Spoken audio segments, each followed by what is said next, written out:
அச்சரசல் நிகழ்ச்சியில் உங்களோடு இணைகிறார்கள் அரசியல் விமர்சகர் பெருமாள் மணி மற்றும் செய்தியாளர் அசோகவர்ஷன். நன்றி ஜெபஸ்டின். என்னுடைய அரசியல் வாரிசு மு.க. ஸ்டாலின் தான் என்று உறுதியாக அறுதியிட்டு கூறியிருக்கிறார் திமுக தலைவர் கருணாநிதி. இதுதான் அனைத்து தரப்பிலும் ஒரு பரபரப்பை ஏற்படுத்தி வருகிறது, பெரிதாக பேசப்பட்டு வரக்கூடிய விஷயமாக இருக்கிறது. பலமுறை தன்னுடைய பேச்சுக்களில், அறிக்கைகளில், கூட்டங்களில், தேர்தல் பிரச்சாரங்களில் பேசும்போது திமுகவுடைய பொருளாளராக இருக்கக்கூடிய திரு மு.க. ஸ்டாலின் அவர்களை புகழ்ந்தும் அவருடைய பணிகளை பாராட்டியும் அவர் இந்த கட்சிக்கு அடுத்த தலைமை பொறுப்பில் வரக்கூடிய அளவிற்கான ஒரு திறன்மிக்கவர் என்று பல்வேறு கட்டங்களில் மறைமுகமாகவும் நேரடியாகவும் சுட்டிக்காட்டி திமுக தலைவர் கருணாநிதி அவர்கள் பேசியிருக்கிறார். ஆனால் இம்முறை ஒரு நாளிதழுக்கு அளித்திருக்கக்கூடிய பேட்டியில் திமுக தலைவர் கூறியிருப்பது ஒரு உறுதியான கருத்தாக பார்க்கப்படுகிறது. அவர் அரசியல் வாரிசு என்ற வார்த்தையை பிரயோகப்படுத்தி இந்த முறை கூறியிருக்கிறார். இது பல்வேறு தரப்பில் பல்வேறு விதமான விமர்சனங்களையும் அதே போல பாராட்டுகளையும் கூட பெற்று வருகிறது இந்த ஒரு கருத்தானது.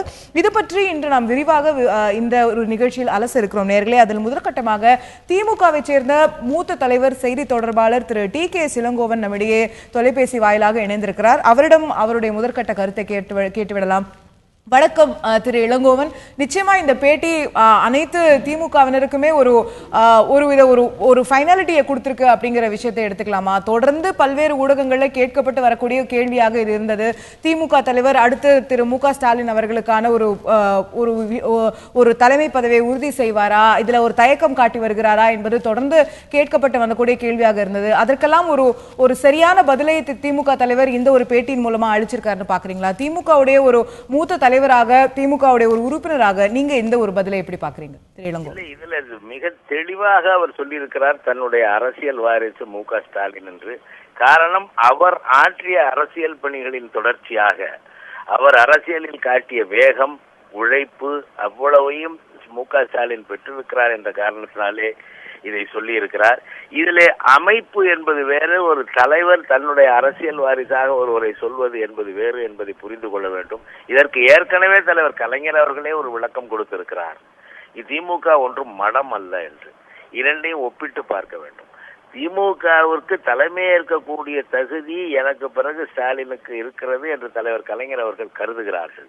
ஆனால் தலைவரை தேர்ந்தெடுக்க வேண்டிய அமைப்பு கழகமே தவிர தலைவர் அல்ல, நான் நியமிக்க மாட்டேன் என்பதையும் அவர் ஏற்கனவே தெளிவாக சொல்லி இருக்கிறார். ஒரு மகனின் செயல்பாடுகள் தன்னுடைய செயல்பாடுகளுக்கு ஒத்து இருக்கிறது, அந்த வேகம் இருக்கிறது, அந்த ஈடுபாடு இருக்கிறது, அக்கறை இருக்கிறது என்ற காரணத்தினாலே அவரை அரசியல் வாரிசு என்று சொல்லியிருக்கிறார். இதில் என்ன என்றால், ஸ்டாலினின் உழைப்பை திராவிட முன்னேற்ற கழகத்தின் பல மற்ற தொண்டர்களும் ஏற்றுக்கொண்டிருக்கிறார்கள், அதில் மகிழ்ச்சி அடைகிறார்கள் என்பது ஒன்றுதான் அவருக்கு அடுத்த தலைமை பொறுப்புக்கு வருவதற்கான ஒரு தகுதியை வழங்குகிறது. காரணம், தலைவரை தேர்ந்தெடுக்கிற பொறுப்பு கட்சியின் பொதுக்குழுவுக்கு இருக்கிறது. என அதை வேறுபடுத்தி காட்டத்தான் சொல்லி இருக்கிறார். ஆனால் செய்திகள் என்று வரும்பொழுது நான் விலகி கொண்டு என்னுடைய இடத்திலே ஸ்டாலினை நியமிக்கிறேன் என்ற கருத்திலே தலைவர் கலைஞர் அவர்கள் சொல்லவில்லை, அவர் சொல்ல மாட்டார். காரணம், அவர் மிகப்பெரிய ஜனநாயகவாதி என்பதை மறந்துவிடக் கூடாது. ஆனால் தான் ஆற்றிய பணிகளை தொடர்ந்து ஆற்றி வரக்கூடிய ஆற்றலும் அந்த உழைப்பும் அந்த ஈடுபாடும் மு.க. ஸ்டாலினுக்கு இருக்கிறது என்பதை உறுதிப்படுத்துவதற்காக இதை சொல்லி இருக்கிறார். நிச்சயமாக திரு இளங்கோவன், பட் இதுல ஒரு சில விமர்சனங்கள் வைக்கப்பட்டு வருது. இன்றைய நாளிதழ்கள் கூட பல நாளிதழ்கள் வெவ்வேறு விமர்சன பார்வைகளையும் இதன் மீது வைத்திருக்கிறார்கள். அதற்கும் உங்ககிட்ட விளக்கம் பெறுவதற்கு நான் விரும்புறேன்.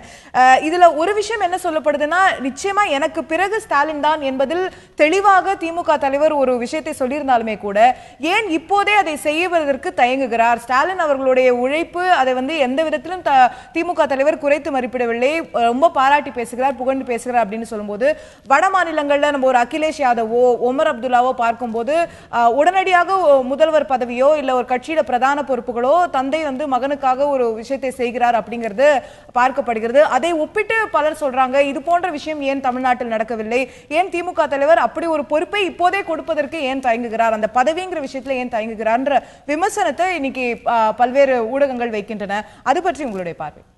பதவியை அவர் கொடுப்பதல்ல, அதைத்தான் நான் முதலிலே சொன்னேன். பதவியை அவர் கொடுக்க முடியாது, அவர் கொடுக்கவும் நினைக்க மாட்டார். காரணம், அவர் ஒரு ஜனநாயகவாதி. இந்த கட்சியை உருவாக்கியதிலே பங்களித்தவர். அவர் பதவிக்காக அரசியலுக்கு வந்தவர் அல்ல. அவர் 1952ஆம் ஆண்டு ரயில்வே கள்ளக்குடி போராட்டத்திலே கலந்து கொள்ளும் போது திராவிட முன்னேற்ற கழகமே தேர்தலில் நிற்காத கட்சியாக இருந்தது. எனவே பதவி என்பது அல்ல, திமுக தான் தன்னுடைய தலைவரை தேர்ந்தெடுத்துக் கொள்ள வேண்டும் என்பதிலும் அவர் உறுதியாக இருப்பார். அவர் அடுத்த தலைவர் மு.க.ஸ்டாலின் என்று சொன்னால் அது திமுகவின் ஜனநாயக பண்புகளுக்கு முரண்பட்ட ஒன்றாகி போய்விடும். அதை சொல்ல மாட்டார்.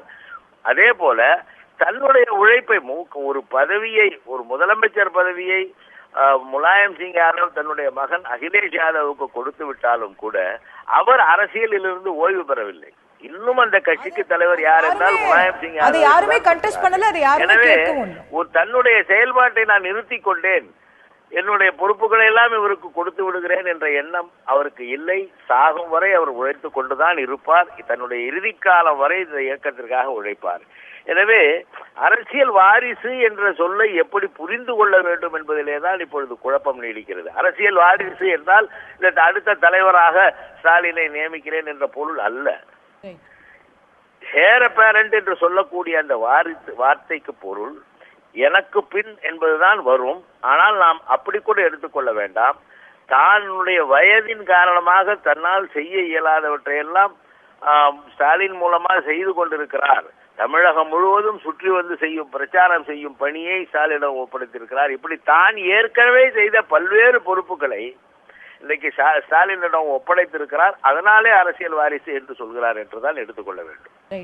ஸ்டாலினுடைய அவர்களுடைய தலைமை பண்புகளை திமுக தலைவர் சுட்டிக்காட்டி பேசுகிறார். அது ஒரு அடுத்த தலைமை பொறுப்புக்கு வரக்கூடிய தகுதிகள் அவருக்கு இருக்கிறது என்று சுட்டிக்காட்டுகிறார். பட் அந்த முடிவை எடுக்க வேண்டியது திராவிட முன்னேற்ற கழகம் என்ற கட்சி என்பதை நீங்கள் கூறியிருக்கிறீர்கள். இதுல கடைசியா ஒரே ஒரு கேள்வி திரு இளங்கோவன், ஸ்டாலின் அவர்கள் பற்றி பேசும்போது இதே பேட்டியில திரு அழகிரி அவர்கள் பற்றிய கேள்வியும் திமுக தலைவரிடம் எழுப்பப்படுகிறது. அப்போது அவர் குறிப்பிடக்கூடிய வார்த்தை, திமுகவில் இல்லாதவர்கள் யாரையும் நினைத்து ஏங்கி நிற்பது பயணத்திற்கு தடையாகி என்ற ஒரு விஷயத்தை அவர் சொல்கிறார். பல்வேறு ஹேசியங்கள் தேர்தலின் போதும் கூட எழுந்தன. திரு அழகிரி அவர்கள் மீண்டும் திமுகவிற்கு திரும்ப போகிறாரா என்பது போன்றது. அது போன்ற விஷயங்களை திமுக தலைவர் எதிர்பார்க்கவில்லைங்கிறத இந்த ஒரு கருத்தின் மூலமா புரிஞ்சுக்கலாமா? இல்ல, அப்படி நீங்கள் எடுத்துக்கொள்ள கூடாது. திராவிட முன்னேற்ற கழகத்தில் பல காலங்களில் ஈவி.கே. சம்பத் பிரிந்தார், எம்ஜிஆர் பிரிந்தார், வைகோ பிரிந்தார் என்று எப்படி பலரும் கழகத்திலிருந்து விலகினார்கள். சிலர் கழகத்தில் மீண்டும் சேர்ந்தார்கள். நாஞ்சில் மனோகரன் கழகத்திலிருந்து வெளியேறினார், மீண்டும் அவர் கழகத்தில் தன்னை இணைத்துக் கொண்டார்.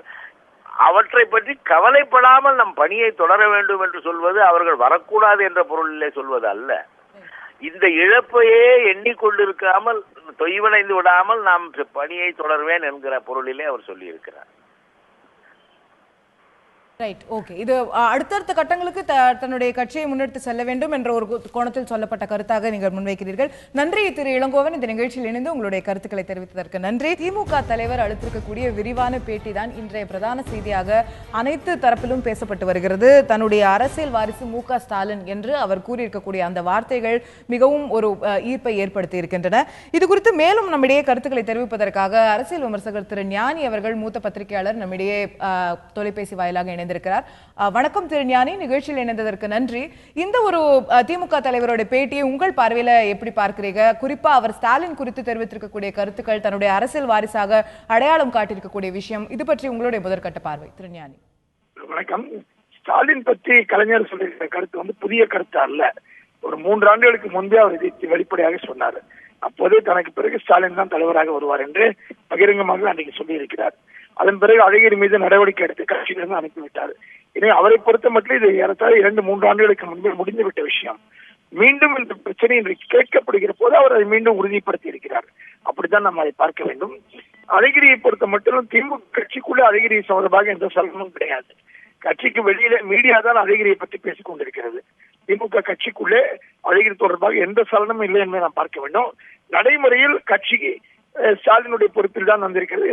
ஸ்டாலின் தான் நடைமுறையிலே செயல் தலைவராக விளங்கி கொண்டிருக்கிறார் என்பதுதான் உண்மை. ரைட், இது ஒரு புதிய கருத்தல்ல, இது ஒரு எதிர்பார்க்கப்பட்ட விஷயம் தான் அப்படிங்கிறது உங்களுடைய பார்வையாக இருக்கிறது.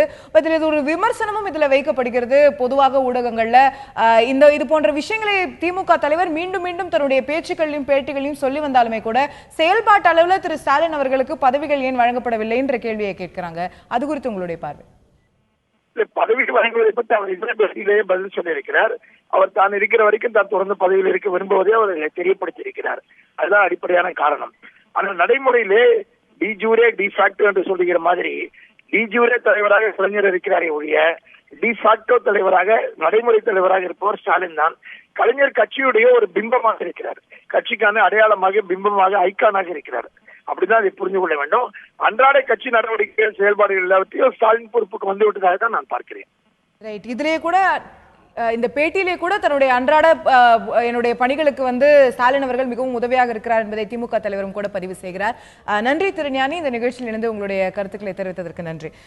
இந்த ஒரு பேட்டி நிச்சயமா ஒரு அரசியல் வட்டாரங்கள்ல பொதுவா பரபரப்பா பேசப்பட்டு வரக்கூடிய விஷயமா இருக்கு. நம்ம திமுகவுடைய மூத்த தலைவர் திரு இளங்கோவன் அவர்களுடைய கருத்துக்களை கேட்டோம். அதே போல மூத்த பத்திரிகையாளர் திரு ஞானி அவர்களுடைய கருத்துக்களை கேட்டோம்.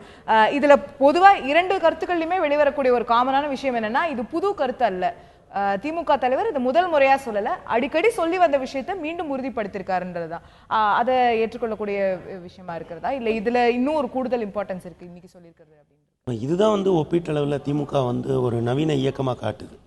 ஏன்னா நீங்கள் கடந்த தேர்தலில் உத்தரப்பிரதேசத்தில் அவங்க எஸ்பி சமாஜ்வாடி பார்ட்டி ஜெயிச்சப்போ ஓவர் த நைட் அவங்க டிக்ளேர் பண்ணாங்க, அகிலேஷ் தான் அடுத்த முதலமைச்சர் அப்படின்ட்டு. அப்புறம் அதற்கு பின்னாடி என்ன நடந்தது அப்படிங்கிறத கேரவன் ரொம்ப பெரிய ஒரு ஸ்டோரியாக கொண்டு வந்தப்போ அவங்க குடும்பமாக உட்காந்து ஒரு முடிவு எடுத்துக்கிட்டாங்க. இந்த நேரத்தில் நாம் அகிலேஷை முதல்வராக நியமிக்கிறோம் அப்படின்ட்டு. இது பல வட இந்திய நிறுவனங்கள், பல வட இந்திய அரசியல் கட்சிகளில் இந்த நிலை தான் இருக்குது, குடும்பமாக உட்காந்து முடிவு எடுக்கிறாங்க. ஆனால் இங்கே அன்பர் ஸ்டாலின் ஐயா அவர்கள் நீண்டகால பொது வாழ்க்கையில் இருந்தாலுமே கூட அவர்தான் கலைஞருடைய அரசியல் வாரிசா அப்படிங்கிற கேள்வியை தொடர்ந்து கலைஞரையாட்ட கேட்டுக்கொண்டே இருப்பது தான் திராவிட முன்னேற்ற கழகம் தன்னை ஒரு நவீன இயக்கமாக, இந்த ஒட்டுமொத்த இந்திய ஜனநாயக அமைப்பில் ஒரு நவீன இயக்கமாக தன்னை முன்னிறுத்திக் கொள்கிறது என்று நான் நினைக்கிறேன். மகன் என்பதால் மட்டுமே அந்த பதவி உத்தரவாதம் இல்லை.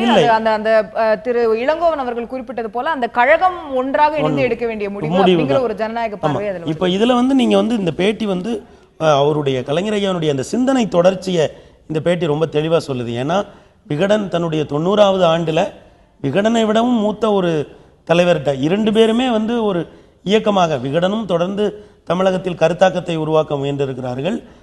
தலைவர் கலைஞரையா அவர்களுமே தமிழகத்தினுடைய அரசியலுடைய மையப்புள்ளியாக தொடர்ந்திருக்கிறார். ஆக இந்த ரெண்டு பேரும் சந்திக்கிற ஒரு புள்ளியில் ஒரு அரசியல் உரையாடல் வருது. அப்போ இதில் பார்த்தீங்கன்னா மொதல் கேள்விக்கு சொல்கிறாரு, இங்கே படிப்படியாகத்தான் வளர்ச்சி அடைய முடியும், அப்படியாப்பட்ட வளர்ச்சி தான் நின்று நிலைக்கும் அப்படிங்கிறாரு. அதே விஷயத்தை ஸ்டாலின் ஐயா அவர்கள் தான் உங்களுடைய வாரிசா அப்படின்னு கேட்கும்போது அவர் சொல்கிறாரு, அவர் திமுகவின் வருங்கால தலைவர் என்ற நிலைக்கு தன்னைத்தானே படிப்படியாக உயர்த்தி கொண்டவர், அந்த வகையில் அவர்தான் இன்றைக்கு என்னுடைய அரசியல் வாரிசாகவும் திகழ்கிறார். இதில் நான் ரொம்ப முக்கியமாக ஒரு இடம் என்ன பார்க்குறேன் அப்படின்னா, தலைவன் தொண்டன் என்ற எண்ணம் சிறிதுமின்றி அண்ணன் தம்பி என்ற பாசப்பிணைப்பு, கட்சி தோழர்களின் பொது வாழ்விலும் குடும்ப வாழ்விலும் அக்கறை, கட்சி தோழர் எவரிடமும் பகை வெறுப்பு பாராட்டாத பண்பு, எல்லோரும் பின்பற்றும் லட்சிய மாதிரியாக திகழ்தல், பகுத்தறிவு, சுயமரியாதை, இன உணர்வு காத்திடும் போர்க்குணம், அரசியல் நிகழ்வுகளின் போக்கை முன்கூட்டியே தீர்மானிக்கும் பார்வை, சமரசம் இல்லாத கொள்கை பிடிப்பு போன்றவையே தலைமைக்கு தகுதியாகும் அப்படின்றார். இது எல்லாருக்குமே கலைஞரையா சொல்லுகிற ஒரு பதிலாகத்தான் நாம் எடுத்துக்கொள்ள வேண்டியதாக இருக்கிறது. ஏன்னா இந்த கேள்வி 3 வருடங்களுக்கு முன்னால் அவரிடம் கேட்கப்பட்ட பொழுதும் இன்றைக்கும் கேட்கப்படுகிறது. நான் என்ன கணிக்கிறேன் என்றால், இன்னமும் சில ஆண்டுகள் கழித்தும் நாளைக்கு நிச்சயமாக கேட்பார்கள். ஆனால் இந்த அமைப்பை நீங்க ஒரு கிளைக்கழகத்திலிருந்து ஆரம்பிச்சு தலைவர் வரைக்குமான இந்த இடத்திற்கு எந்த இனத்தில் பிறந்திருந்தாலும் எந்த குலத்தில் பிறந்திருந்தாலும் யார் வேண்டாலும் உள்ளே வரலாம் என்று பேரறிஞர் பெருந்தகை அண்ணா அவர்கள் இந்த இயக்கத்தை ஒரு மிக நவீன இயக்கமாகவே கட்டமைத்திருக்கிறார். ஏன்னா இன விடுதலையை காப்பதும் சுயமரியாதை பகுத்தறிவு கொள்கைகளை போற்றுவதும் தான் திராவிட முன்னேற்ற கழகத்தினுடைய அடிப்படைகளில் ஒன்று. பொருளாதார சமதர்மம் அவர்களுடைய இன்னொரு மிக முக்கியமான கூறு. அதை நோக்கி ஒரு நீண்ட உரையாடலை இந்த இயக்கம் இந்த மண்ணிலை எடுத்து விடுகிறது. அதனால் பிற கட்சிகளைப் போல, நாம் சௌதாலாவினுடைய கட்சியைப் போல, ஐஎன்டிஎல்ஐ போலவோ அல்லது பிற கட்சிகளைப் போலவோ ஓவர் த நைட் இது ஒரு குடும்பத்துக்குள்ளே எடுக்கக்கூடிய ஒரு முடிவு கிடையாது. இது இயக்கம் கழகம் என்கிற மிகப்பெரிய ஒரு அரசியல் உரையாடல் என்பதைத்தான் இந்த கலைஞரையாவினுடைய பேட்டி உணர்த்தி இருப்பதாக நான் நினைக்கிறேன். ஸோ ஒரு வட மாநிலங்களை போல இல்லாம இங்க இன்னுமே ஒரு கட்சி ரீதியாக கூடி முடிவெடுக்கக்கூடிய பார்வை இதுல தெரிகிறது அப்படிங்கறத சொல்றீங்க.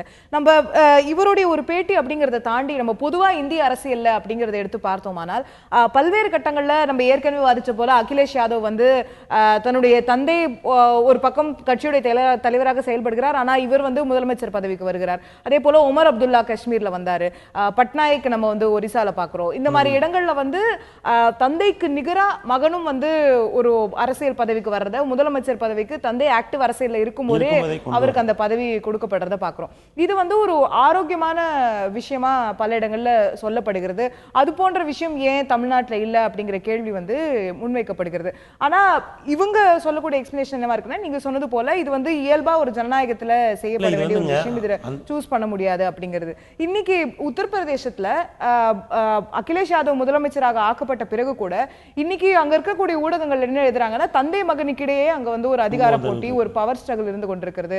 இவருக்கு ஆதரவான எம்எல்ஏக்கள், அவருக்கு ஆதரவான எம்எல்ஏக்கள்ன்ற மாதிரியான ஒரு நிலை அங்க வந்து கொண்டிருக்கிறது அப்படின்னு. சோ அது மாதிரியான அதிகார போட்டிகளும் கூட வடநாட்டு நம்ம ஒரு ஆரோக்கியமான ஜனநாயகம் அங்க இருக்கு, அங்க பாத்தீங்களா அவர் பையனுக்கு கொடுத்துட்டாருன்ற விஷயத்த ஒரு பக்கம் சொன்னாலுமே கூட இன்னைக்கு அது எப்படி ஒரு பவர் ஸ்ட்ரகிளா மாறி இருக்கு அப்படிங்கறதையும் நம்ம சேர்த்தே மொத்தம் அத்தாரிட்டி பத்தி பேசும்போதுங்க சமூகவியல் அறிஞர்கள் மூணா சொல்லுவாங்க: ட்ரெடிஷ்னல், ரேஷனல், லீகல், அப்புறம் வந்து கரிஷ்மேட்டிக் அத்தாரிட்டி அப்படின்னு சொல்லுவாங்க. வட இந்தியாவில் இருக்கிறதெல்லாம் ட்ரெடிஷ்னல் அத்தாரிட்டி. நீங்கள் வந்து முன்னாடி பஞ்சாயத்து தலைவர்கள் அப்படி தானே நியமிச்சாங்க. ஒரு குடும்பத்தில் நீங்கள் பிறந்துட்டாலே போதும், நீங்கள் அதுக்கு. ஆனால் ஜனநாயக நவீன தலைமுறையாக நாங்கள் தான் தலைவர், அவர் தான் பஞ்சாயத்து தலைவர். ஆனால் திமுகங்கிறது ஒரு ரேஷனல் பார்ட்டி. நீங்கள் ரேஷனலிசம் தான். நீங்கள் கடவுளை சொல்லி ஆட்சிக்கு வர்றது ரொம்ப ஈஸிங்க. ஆனால் கடவுளே இல்லைன்னு மறுத்து ஆட்சிக்கு வந்த மிக குறைவான இயக்கங்களில் திராவிட முன்னேற்ற கழகம் ஒன்று. ஆக இந்த பேட்டிக்குள்ள ஊடாகவே இருப்பது என்னன்னா, இது வந்து ஒரு ரேஷனல் பார்ட்டி. இங்க ரேஷனல் லீகல் அத்தாரிட்டி தான் அடுத்த இடத்துக்கு வர முடியும்.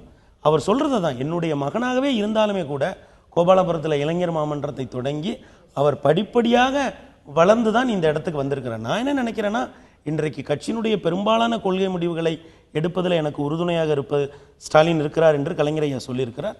இன்னமும் ஸ்டாலின் அவர்களால் நேரடியாக அடையாளம் காட்டக்கூடிய இளைஞர்கள், அவர் தேர்ந்தெடுக்கிற இளைஞர்கள் கட்சியினுடைய மிக முக்கியமான பொறுப்புகளுக்கு நேரடியாக வருகிற பொழுது நிச்சயமாக கட்சியின் மேல இவருடைய பிடி வந்து இன்னும் உயரும் என்றே நான் நினைக்கிறேன். ரைட். ஸோ இது அடுத்தடுத்த கட்டங்களுக்கு இந்த ஒரு விஷயம் எப்படி நகரப்போகிறது என்பதை நாம் பார்ப்போம் நேர்களே. ரீட்டா பகுகுணா ஜோஷி என்பவர் பாஜகவில் இணைந்திருக்கிறார் என்ற செய்தி இன்று வெளிவந்திருக்கிறது. உத்தரப்பிரதேசத்தில் இருக்கக்கூடிய முக்கிய காங்கிரஸ் தலைவராக திகழ்ந்தவர் ரீட்டா பகுகுணா ஜோஷி. இவர் நீண்ட காலமாக உத்தரப்பிரதேசத்தில் இருக்கக்கூடிய உத்தரப்பிரதேச காங்கிரஸுடைய தலைவராக இருந்திருக்கிறார். அங்க இருக்கக்கூடிய மிகப்பெரிய காங்கிரஸ் முகம் என்றால் பகுகுணா ஜோஷி அவர்களை சொல்லலாம். அவர் குடும்பமே கிட்டத்தட்ட அந்த பகுகுணா ஃபேமிலி என்பதே ஒட்டுமொத்தமாக உத்தரப்பிரதேசத்தில் மிகப்பெரிய பெயரை பெற்ற ஃபேமிலி, பெயரை பெற்ற குடும்பம். அங்கே ஒரு பாரம்பரிய காங்கிரஸ் குடும்பமாக பார்க்கப்பட்டவர். அவர் பாஜகவில் இணைந்திருப்பது உத்தரப்பிரதேச அரசியல் மட்டுமின்றி இந்திய அரசியலிலேயே ஒரு பெரிய முக்கிய நிகழ்வாக கூட பார்க்கப்படுகிறது. நீண்ட காலமாக பல்வேறு தொலைக்காட்சிகளில் கூட அவரை காங்கிரஸ் செய்தி தொடர்பாளராக நாம் பல்வேறு தேசிய ஊடகங்களில் பார்த்திருக்க முடியும். ரீட்டா பகுகுணா ஜோஷி அவர்கள் இன்று பாஜகவில் இணைந்திருக்கிறார். அமித்ஷா அவர்களுடைய முன்னிலையில் பாஜகவில் இணைந்த பிறகு அவர் தெரிவித்த சில கருத்துக்களும் விமர்சனங்களை கிளப்பியுள்ளன.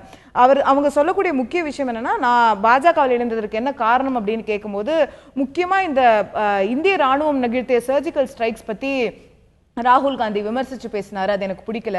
என்னதான் இருந்தாலும் காங்கிரஸ்ங்கிறது ஒரு தேசியவாதத்தை முன்னெடுக்கக்கூடிய ஒரு கட்சி தான், ஒரு தேசிய கட்சி. அப்போ அதுல வந்து அவர் அப்படி பேசியிருக்க கூடாது. அவர் இந்திய ராணுவத்தை விமர்சிச்சதும் இல்ல இந்திய ராணுவத்துடைய செயல்பாடு மையப்படுத்தி பிரதமர் மீதான அவர் வைத்த விமர்சனங்களும் வந்து எனக்கு பிடிக்காத விஷயமா இருந்து அப்படிங்கிறதுல அவங்க துவங்குறாங்க அந்த புள்ளியில. அதற்கு பிறகு அவங்க சொல்லக்கூடியது வந்து ராகுல் காந்தி அவர்களோட தலைமையே வந்து இங்க ஏற்கத்தக்கதா இல்ல. சோனியா காந்தி அவர்கள் வந்து எங்களுடைய பல கருத்துக்களை கேட்டுப்பாங்க, எங்களை கேட்டு செயல்படுவாங்க. ராகுல் காந்தியோட செயல்பாடுகள் எல்லாம் எங்களுக்கு பிடிக்கல, அந்த தலைமையை என்னால ஏற்க முடியல அப்படிங்கிற ஒரு விஷயத்த அவங்க முன்வைக்கிறாங்க. நம்ம தமிழகத்தில் இருக்கக்கூடிய ஒரு வாரிசு அரசியல் அப்படின்ற ஒரு விமர்சனத்தை பத்தி நம்ம பேசணும் திமுக தலைவரோட இதே போன்ற ஒரு விஷயம் அங்க காங்கிரஸ்ல இருக்கிறது. ராகுல் காந்தி அவர்கள் காங்கிரஸ் தலைவரா நியமிக்கப்படுவாரா அப்படின்ற கேள்வி எல்லாம் அங்கேயும் ஓடிக்கிட்டு இருக்கு. அந்த மாதிரி ஒரு சூழ்நிலையில இப்படி ஒரு விமர்சனத்தை அந்த கட்சியில நேற்று வரை இருந்த ஒரு மூத்த தலைவர் வைக்கிறது, ஒரு அந்த விமர்சனம் எடுத்துக்கொள்ள வேண்டியது காங்கிரஸ் சீரியஸா எடுக்க வேண்டியது அப்படின்னு நினைக்கணுமா, இல்ல வெளியே போன தலைவர் இப்படிதான் பேசுவாங்க அப்படின்ற ஒரு விஷயத்தையும் எடுக்கணும்? இது என்னன்னா, இப்போ அடுத்த ஆண்டு ஆரம்பத்தில் உத்தரப்பிரதேசத்தில் தேர்தல் வருது. உத்தரப்பிரதேசத்தை வெல்வதன் மூலம்தான் வந்து நீங்கள் அடுத்து வரக்கூடிய 2019 தேசிய தேர்தலுக்கான டோனை வந்து செட் பண்ண முடியும். ஏன்னா இப்போ நீங்கள் 2012 வந்து காங்கிரஸ் வந்து மொத்தம் 28 சீட்டு ஜெயிச்சிருக்காங்க, பிஜேபி வந்து 47 சீட்டு பிடிக்கிறாங்க. அப்போது ஜெயிச்ச சமாஜ்வாடி பார்ட்டி 2012 சமாஜ்வாடி ஜெயிச்ச ஆட்சிக்கு வராங்க. 2007 ஜெயிச்சது வந்து பிஎஸ்பி. ஸோ இவங்க வின்னர் ரன்னர் வந்து 2007 மாறுது. ஆனால் பிஜேபி வந்து பார்த்தீங்கன்னா 2007 51 சீட்டு, 2012 47 சீட்டு, காங்கிரஸ் 22 சீட்டு, இவங்க இப்போ 2012 அதே நிலையில தான் அதே நிலையில இருக்கு. அப்போ இவங்க ரெண்டு பேருக்கு இடையில ஒரு கடும் போட்டி வந்து அந்த இடத்துல இருக்கு. என்னன்னா இதுல 70 இடங்களை வந்து 2014 தேர்தலில் பாஜக வந்து எதிர்பாராத வகையில பெரிய அளவில் வெற்றியை அவங்க வந்து ஈட்டிட்டாங்க. அப்படி பார்க்கிற பொழுது இது வந்து காங்கிரஸ் பாஜக அரசியலுக்கான ஒரு ஆடுபுலி ஆட்டமாக தான் நம்ம பார்க்க வேண்டியதாக இருக்குது. இவங்க ரீதா பகுகுணா அவங்களுடைய இதில் நான் முக்கியமாக பார்க்குறது என்னென்னா, அவங்க இந்த உரையாடலை வந்து சர்ஜிக்கல் ஸ்ட்ரைக்கில் ஆரம்பித்தாலுமே கூட பிரசாந்த் கிஷோரை கடுமையாக அட்டாக் பண்ணுறாங்க. அது ரொம்ப யோசிக்க வேண்டியதாக இருக்குது. ஏன்னா பிரசாந்த் கிஷோருக்கு ஒரு ப்ரூவன் ரெக்கார்டு இருக்குது. நீங்க குஜராத்ல ஜெயிச்சு கொடுக்கறாரு, அப்புறம் மோடியோட பிரதமர் கேம்பெயின்லயே அவர் இது பண்றாரு, பீகார்ல நிதிஷ்குமாருக்கு ஒரு கேம்பெயின்ல அவர் அதை பெரிய அளவுல வெற்றியை கொடுக்கிறாரு. என்னன்னா இவங்க இப்போ இது போன்ற செய்தியாளர் சந்திப்புல வந்து எதை சொல்றாங்க அப்படிங்கிறத நம்ம ரொம்ப கவனமாக கவனிக்க வேண்டியது முக்கியமாகுது. ராகுல் காந்தி அவர்களை அட்டாக் பண்றதுங்கிறது வந்து நம்மளால புரிஞ்சுக்க முடியுது. அவங்களுடைய நோக்கம் என்ன, ஒரு கட்சியிலேருந்து வெளியில போறாங்க, அட்டாக் பண்ண, ஏன் பிரசாந்த் கிஷோரை அட்டாக் பண்ணணும் அப்படிங்கிறது தான். அப்போ நிஜமாவே பிரசாந்த் கிஷோர் வந்து ஒரு ஸ்ட்ராங்கான போல் ஸ்ட்ராட்டஜிஸ்டாக வராரா? இப்போ சமீபத்தில் கூட அவர் வந்து ராகுல் காந்தியை வச்சுட்டு ஒரு பெரிய உத்தரப்பிரதேச மாநிலம் முழுக்கமே உங்களுக்கு நினைவு இருக்குன்னு நினைக்கிறேன், அவர் அப்பல்லோவுக்கு வர்றதுக்கு முந்தின நாள் தான் அந்த யாத்ராவை முடிக்கிறாரு, முடிச்சிட்டு நேரா அடுத்த நாள் அப்பல்லோ வராரு. அப்போ ஒரு இவ்வளவு அந்த கேம்பெயின் வந்து ஒரு பெரிய அளவில் வந்து இதை கொடுத்துருக்குமா அப்படிங்கிற எல்லாத்தையுமே நாம் வந்து இணைத்து பார்க்க வேண்டியது இருக்கிறது. ஆனால் இவங்க வந்து ஒரு 2007 2012 வரை காங்கிரஸ் வந்து முழு 5 ஆண்டுகளை இவங்க கிட்ட கொடுத்தது. நீங்கள் வந்து முடிஞ்சால் ஜெயிச்சு கொடுங்க அப்படிங்கிற மாதிரி தான் வந்து கொடுத்தாங்க. ஆனால் இவங்களால வெறும் 6 இடங்களை தான் அதிகமாக வென்று கொடுக்க முடிஞ்சதை தவிர பெரிய வெற்றியை வந்து இவங்களால ஈட்டி தர முடியல. அவர்களால் ரீதா பகுகுணாம் அவர்களால் வந்து ஈட்ட முடியல. ஆனால் நீங்களே குறிப்பிட்ட மாதிரி இவங்க வந்து முன்னாள் முதலமைச்சர் அவங்களுடைய மகள், இவங்களுடைய சகோதரர் வந்து விஜய் பகுகுணா வந்து இப்போ காங்கிரஸ்ல வந்து இவங்க உத்தரகாண்டினுடைய முதலமைச்சர் அவங்க இருந்தாங்க, அவங்க வந்து இப்போ வந்து பிஜேபியில் இருக்காங்க. அதனால பொதுவாக இந்த குடும்பத்துக்கே வந்து கட்சி மாறுகிற ஒரு வரலாறு இருக்கிறதுனால இது ஒரு பெரிய நிச்சயமா இவங்களுடைய விமர்சனங்கள் வர்றதுக்கு ஒரு உள்நோக்கம் கூட இருக்கக்கூடும்ன்றது உங்களுடைய விமர்சனமா நான் புரிஞ்சுக்கிறேன். அவங்க கட்சியில இருந்து வெளியே வந்திருக்காங்க, அப்ப பிஜேபியில ஜாயின் பண்ணிருக்காங்கன்னும் போது அவங்க ராகுல அட்டாக் பண்ணி பேசுறதுல ஆச்சரியம் இல்ல, அது இயல்பு அப்படிங்கறத நீங்க பாக்குறீங்க. பட் இந்த ஒரு விமர்சனம் இவங்க மட்டும் தான் சொல்லியிருக்காங்களா அப்படின்றத நம்ம சேர்த்து பார்க்க வேண்டியிருக்கு. இன்னைக்கு இவங்க பாஜகவுக்கு வந்துட்டாங்கன்றதுனால இவங்க சொல்றாங்க. இதுல இருந்த கேரளால இருந்த பல தலைவர்கள் இந்த 2014 தேர்தலுக்கு பிறகு திரு திக்விஜய் சிங் இன்னமும் காங்கிரஸ் தான் இருக்காரு, அவருமே கூட புதிய ரத்தம் வேண்டும் காங்கிரஸ் கட்சிக்கு, இதெல்லாம் நம்ம பழைய தலைமையெல்லாம் வந்து ஒரு சரியா இருக்கா அப்படிங்கிற கேள்வியை வந்து அவர் எழுப்புறாரு. கேரளால முக்கிய தலைவர் திரு KT தாமஸ் நினைக்கிறேன், அது போன்ற சில காங்கிரஸ் தலைவர்கள் கூட இது போன்ற கருத்துக்களை எழுப்புறாங்க, காங்கிரஸ்லயே உள்ளே இருக்கக்கூடிய தலைவர்கள் கூட. அப்படின்னும் போது காங்கிரஸ் தலைமை இதை சீரியஸா எடுக்க வேண்டிய விஷயமா? அதாவதுங்க, இப்போ என்னுடைய புரிதல் படி நான் ஆங்கில ஊடகங்களில் படித்ததின் அடிப்படையில் ராகுல் வந்து கட்சியை ஒரு மறுசீரமைப்புக்கு கொண்டு போகிறார். அவர் வந்து 2014 தேர்தலே வந்து அவர் மனசுல இல்லை. அவர் வந்து ரொம்ப இயல்பா 21 26 ஒரு மறுவரையறைக்குள்ள போகணும். கட்சி வந்து நிச்சயமா இது வந்து ஒரு மறுவரையறைக்கு போகணும். ஏன்னா நீங்க 2000 how Modi won the election அப்படிங்கிற அந்த புத்தகத்தை படிச்சீங்க அப்படின்னா கூட அதுல வந்து ராகுல் பற்றிய குறிப்புகள் வந்து ரொம்ப ஆச்சரியமா இருக்கும். எப்படின்னா, நாம வெற்றி பெறுவது அப்படிங்கிறத விட ஒரு நீண்ட கால இயக்கம் இது, இதை வந்து ஒரு மறுவரையறை பண்ணணும் அப்படிங்கிற நோக்கம் அவருக்கு. இன்றைய தேர்தல் வெற்றி எனக்கு முக்கியம் இல்ல, நீண்ட காலமா ஒரு மறுவரையறை பண்ணணும். ஆனா நாம அப்படி எழுதுகிற அந்த விஷயங்களை சில மாநிலங்கள்ல நம்மளால உணர முடியுது. ஆனா தமிழக காங்கிரஸ்ல அப்படி எந்த மாற்றத்தையும் அவர் செய்யாததுனால அதை உணர முடியல. ஆனா இது வந்து நான் எப்படி பாக்குறேன்னா, ஓல்டு கேம்புக்கும் நியூ கேம்புக்குமான இந்த உரையாடல் மறுசீரமைப்புகளால் பாதிக்கப்படுபவர்கள் எப்படி சொல்றாங்க? கண்டிப்பா. ஏன்னா நீங்க தலைமைக்கு நெருக்கமா விசிபிலிட்டிங்கிறது வந்து அரசியல ரொம்ப முக்கியம் இல்லைங்களா? தலைமைக்கு நெருக்கமாக இருப்பதன் மூலம்தான் நீங்கள் அதிகார மையத்துக்கு நெருக்கமாக நீங்கள் மாற முடியும் ஆட்சி அதிகாரத்துக்கு வருகிற பொழுது. அப்போ நீங்கள் ஒரு பழைய டீம் இருக்காங்கல்ல, காங்கிரசினுடைய முகங்களாக அறியப்படுகிறவர்களை விடுத்து இவர் வந்து ஒரு புதிய அணியை கொண்டு வர முயற்சிக்கிறார். அப்புறம் இவங்க முன்னமே சொன்ன மாதிரி இவருடைய அணியில் வந்து ஐஎம்ல படித்தவங்க, ஐஐடியில் படித்தவங்க, இப்படியெல்லாம் ஒரு நவீன முகங்கள். இப்போ சச்சின் பைலட் எல்லாம் கூட ஒரு நவீன முகமாக தான் ராஜஸ்தானில் வந்து பெரிய அளவில் வந்து காங்கிரசினுடைய விஷயங்களை முன்னெடுக்கிறார். அப்படி பார்க்கிற பொழுது தமிழக காங்கிரஸ்ல வந்து பெரிய அளவில் மாற்றத்தை செய்ய முடியவில்லை என்றாலும், நம்மளால உணரத்தக்க வகையில் அமைப்பு ரீதியாக மாற்றத்தை செய்யவில்லை என்றாலுமே கூட வட இந்திய அளவில் அன்பர் ராகுல் காந்தி அவர்கள் வந்து ஒரு பெரிய மாற்றத்தை முன்னெடுக்கிறார்.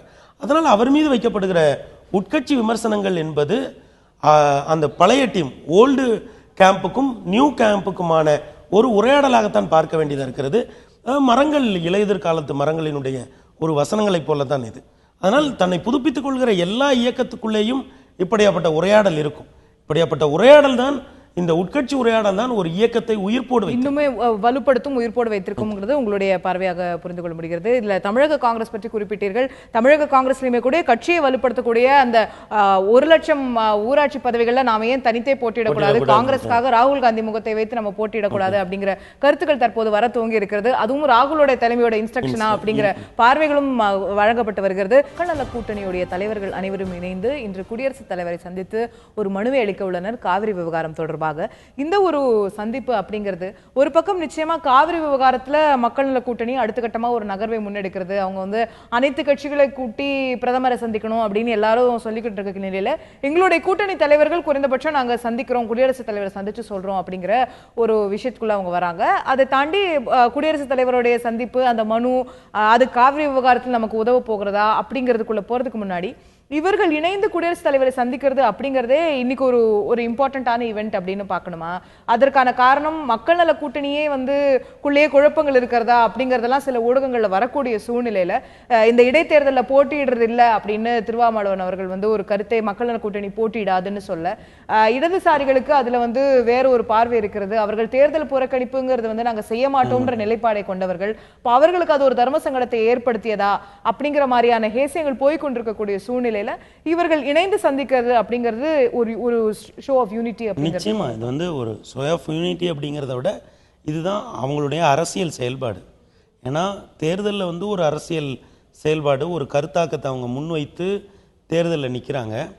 தேர்தலுக்கு பிறகு 2016 சட்டமன்ற தேர்தல் முடிந்த பிறகு அவங்க எந்த பெரிய இடத்துலையுமே அரசியல் செயல்பாடாக ஒரு இடத்துல ஒன்று திரண்டு வெளியே வரவே இல்லை. அப்போ இன்றைக்கு மாண்புமிகு குடியரசுத் தலைவர் ஐயா அவர்களை சந்திப்பது வந்து மக்கள் நல கூட்டணியாக அவர்களுடைய மிக முக்கியமான அரசியல் செயல்பாடு. ஏன்னா அவங்க வந்து நாங்கள் இன்னும் நாரோட கூட்டணி வைத்துக்கொள்ள மாட்டோம் அப்படிங்கிறதுனுடைய அடிப்படையில் தான் 2014 ஒரு அணியாக அவங்க திரண்டார்கள். அதுல கிடைத்த வெற்றி தோல்விகள் அதிமுக கிடையாது, பாஜக காங்கிரஸ் கிடையாது. அப்போ நீங்கள் வந்து இருவரும் திராவிட இயக்கங்கள், இருவரும் தேசிய கட்சிகளுக்கு மாற்று. அப்போ தமிழகத்தினுடைய ஒரு 3வது அணி அப்படிங்கிற ஒரு இடத்தை நோக்கி அவர்கள் நகர்வதற்கான ஒரு இடம் இருக்கு. அப்போ ஆனால் அதை வந்து அவங்க வந்து தொடர் உரையாடல் மூலம், இதில் முக்கியமாக கவனிக்க வேண்டியது என்னென்னா ஊடகங்கள் வந்து அவங்களுக்கு தேவையான இடத்த வந்து கொடுக்குறாங்க. அப்போ நீங்கள் இன்றைக்கு இப்போ நீங்கள் சில நாட்களுக்கு முன்னால் கூட மரியாதைக்குரிய மத்திய அமைச்சர் திரு பொன் ராதாகிருஷ்ணன் அவர்கள் வந்து அண்ணன் திருமாவளவன் அவர்களை சந்தித்த பொழுது அது ஒரு பெரிய செய்தியாக மாறியது. அதுக்கு அடுத்து காங்கிரசினுடைய தமிழக தலைவர் திரு திருநாவுக்கரசு அவர்களும் போய் அண்ணன் திருமாவளவன் அவர்களை சந்திக்கிறாங்க. ஆக ஒரு சந்திப்புக்கு இவ்வளவு முக்கியத்துவம் கிடைக்கிறது அப்படிங்கிற அடிப்படையில் அவர்கள் ஒரு அணியாக இணைந்து ஒரு தொடர் அரசியல் உரையாடலை எடுக்க வேண்டியது தேவையில்லையா? ஏனென்றால் நீங்கள் திராவிட முன்னேற்ற கழக தலைவரை நீங்கள் நல்லா அணுகி பார்த்தீங்கன்னா எந்த ஒரு அரசியல் வெற்றி தோல்விகளுக்கு பிறகும் உடனே அவர் தன்னுடைய அரசியல் செயல்பாட்டை வந்து தொடங்கிடுவார். சொன்ன அந்த சந்திப்புகளுக்குள்ளதான் சில கேள்விகளை வந்துருது ஆட்டோமேட்டிக்கா. பொன் ராதாகிருஷ்ணன் அவர்களை சந்திக்கிறார், அதற்கு பிறகு பாஜகவுடன் இணை போகிறார்களா, விடுதலை சிறுத்தைகள் பாஜகவுக்கும் ஒரு உடன்பாடு ஏற்படுகிறதா அப்படிங்கிற பேச்சுக்கள்லாம் வருது. பட் 2 பேருமே அதை வந்து ஆமோதிக்கல, ஒரு சீரியஸா அடுத்த கட்டத்துக்கு கொண்டு போகல.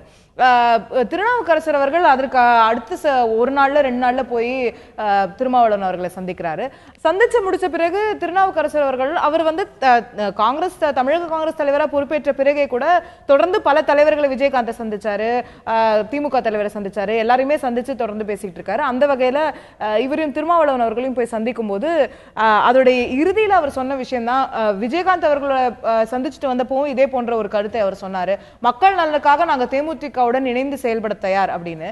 திருமாவளவன் அவர்களை சந்திச்ச அப்புறமே கூட ஒரு சிமிலரான கருத்தை தெரிவிச்சார், நான் திருமாவளவன் அவர்களுடன் இணைந்து செயல்பட தயாராக இருக்கிறேன் அப்படின்னு. அப்போ அவர் வந்து தன்னுடைய ஆப்ஷன்ஸ் ஓபன் பண்ணிக்கிட்டு இருக்காரு அப்படிங்கறத பார்க்கணுமா? இன்னைக்கு இடதுசாரிகளுடன் கூட்டணி இருக்கக்கூடிய திருமாவளவன் அவர்கள் இப்போ இவர் இந்த மாதிரியான ஒரு கருத்தை சொல்லும் போது அதை நம்ம எப்படி புரிஞ்சுக்கிறது? ஏன்னா காங்கிரஸோட கூட்டணி கிடையாதுங்கிறதுல இடதுசாரிகள் தெளிவா இருக்காங்க. அப்போ இந்த மாதிரியான ஒரு ஈக்குவேஷனை நம்ம எப்படி புரிஞ்சுக்கிறது? இந்த சந்திப்புகள் இது உருவாகுகிற யூகங்கள் வந்து அரசியலினுடைய ஒரு பாடம், ஒரு பாகம், மிக முக்கியமான பாகம்.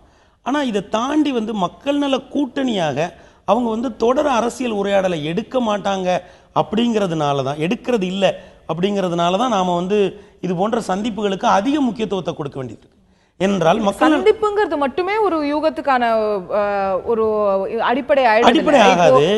ஒரு பொன் ராதாகிருஷ்ணன் அவர்கள் சந்திச்ச போது இது நட்பு ரீதியானது, அரசியலே இல்லைன்னு சொல்லிட்டாரு. அதுல சில யூகங்கள் ஒரு பக்கம் கிளம்பினாலுமே கூட அதுக்கு ஒரு சீரியஸ்னஸ் கிடைக்கல. ஆனா திருநாவுக்கரசர் அவர்கள் வெளியே வந்து நான் இணைந்து செயல்படுவேன்ற ஒரு வார்த்தையை சொல்லும் போது அதுல ஒரு முக்கியத்துவம். பொன்னார் அவர்களுடைய பாரதிய ஜனதா கட்சியோடு திருமாவளவன் ஐயா அவர்களுடைய விடுதலை சிறுத்தைகள் கட்சி கொள்கை அளவில் பெரிய முரண்பாட்டோடு இருக்கிறார்கள் அப்படிங்கிறத வந்து அவர் வெவ்வேறு அரசியல் செயல்பாடுகள் மூலம் உணர்த்தி இருக்கிறார். ஆனால் காங்கிரஸ் என்கிற பேர் இயக்கத்தோடு விடுதலை சிறுத்தைகள் என்கிற இயக்கம் வந்து பெரிய அளவுல கொள்கை முரண்பாடுகள் இல்லைங்கிறது. ஈழ பிரச்சனையில மிகப்பெரிய அளவுல காங்கிரஸ் இது போன்ற காவிரி பிரச்சனையில கூட காங்கிரஸை தொடர்ந்து இப்படி இருக்குது. இது போன்ற விஷயங்கள் இருந்தாலுமே கூட அவங்களுடைய மதவாதத்தை எதிர்க்கிற அந்த தீவிரத்தன்மையை இவங்க காட்ட மாட்டேங்கிறாங்க. ஆனா இதுல நாம அணுகி பார்க்க வேண்டிய விஷயம் என்னன்னு நான் பார்க்கறேன்னா, இவங்க ஆரம்பத்துல வந்து செல்ஃபி எடுத்துக்கிறது, ஒரே மாதிரி டிஷர்ட் போட்டுட்டு வாக்கிங் போறது, இது எல்லாம் ஆரம்ப கட்ட கருத்தாக்கத்தை உருவாக்குறதுக்கு உதவும். ஆனா அதற்கு பிறகு ஒரு நவீன தமிழ்நாட்டினுடைய எந்த பிரச்சனையில இவங்க முக்கியமா முன்னாடி நின்று பேசியிருக்காங்க. இவன் இந்த மக்கள் நல கூட்டணியுடைய குரல் தனித்து எதுல ஒழிச்சிருக்கு. இப்ப நீங்க ஒரு ஆதாரமான பிரச்சனை, ஆளுங்கட்சியாக இருக்கிற அனைத்து இந்திய அண்ணா திராவிட முன்னேற்ற கழகம் நிறைய அரசியல் விஷயங்கள்ல தலையிடுறதே இல்லை, அவங்க அரசு சார்ந்துதான் போறாங்க. அப்ப மக்கள் நல கூட்டணி தமிழகத்தினுடைய ஒரு நவீன பிரச்சனையை மையமா எடுத்து அதற்காக போராடணும் இல்லையா, அதை ஒரு உரையாடலா மாத்தணும் இல்லையா? எல்லா தலைவர்களுமே அவங்க அந்த கூட்டணியோட தலைவர்கள் பேசிட்டு தான் இருக்காங்க. காவிரி பிரச்சனை திருமாவளவன் அவர்கள் பேசுறாங்க, வைகோ அவர்கள் பேசுறாரு. நீங்க ஆமா அவங்க அவங்களுக்கு கொடுக்கப்பட்ட இடத்துல பேசுறாங்க. ஆனா மக்கள் நல கூட்டணிங்கிறது தமிழக அரசியல் ஒரு புது அமைப்பு இல்லைங்களா? அது 2015 டிசம்பர்ல இருந்து கிளம்புது. எல்லாருமே அது மேல திரும்ப திரும்ப வைக்கிற ஒரு இது என்னன்னா, நீங்க தேர்தல் வரைக்கும் ஒன்னா இருப்பீங்களா, நீங்க தொடர்ந்து வரும். அப்போ அதனுடைய கொள்கையை அதனுடைய கொள்கையை கோட்பாடுகளை தொடர்ந்து எடுத்து செல்வதன் மூலம், ஏன்னா அவங்களுக்கு வந்து ஒரு அரசியல் வலிமை இருக்கிறது, அந்த வலிமையை அவங்க தொடர்ந்து அரசியலாக்கத்தின் மூலம் இன்னும் ஸ்ட்ராங்கா அதை கன்வெர்ட் பண்ணணும், இணைந்து செயல்பாடுகளை அதிகரித்து செய்யணும், தனித்தனியான பேச்சுக்களை விட இணைந்து பேசணும் அப்படிங்கறத சொல்றீங்க. அதற்கான ஒரு முன்னெடுப்பாக கூட இன்றைய குடியரசுத் தலைவருடைய அவர்களுடைய இருக்கக்கூடிய சந்திப்பை நாம் பார்க்க முடிகிறது. இந்த ஒரு சந்திப்புல ஏதாவது பாசிட்டிவ் அவுட்கம்ஸ் இருக்க போகிறதா, குடியரசுத் தலைவரை சந்தித்த பிறகு காவிரி பிரச்சனைக்கான ஏதாவது தீர்வு கிடைக்க போகிறதா என்ற கேள்வியும் இதுல இணைந்தே இருக்கிறது. நேர்களை நாம் பொறுத்திருந்து பார்ப்போம். தற்போது இந்த நிகழ்ச்சியை நிறைவு செய்தாக வேண்டும். நிகழ்ச்சியில் கலந்து கொண்டு கருத்துக்களை தெரிவித்த பெண்மான்மணி அவர்களுக்கு நன்றி. தொலைபேசி இணைந்த திரு இளங்கோவன் மற்றும் திரு ஞானி அவர்களுக்கு நன்றி. பார்த்த உங்களுக்கும் நன்றி. தொடர்ந்து இணைந்திருங்கள் தந்தி தொலைக்காட்சி.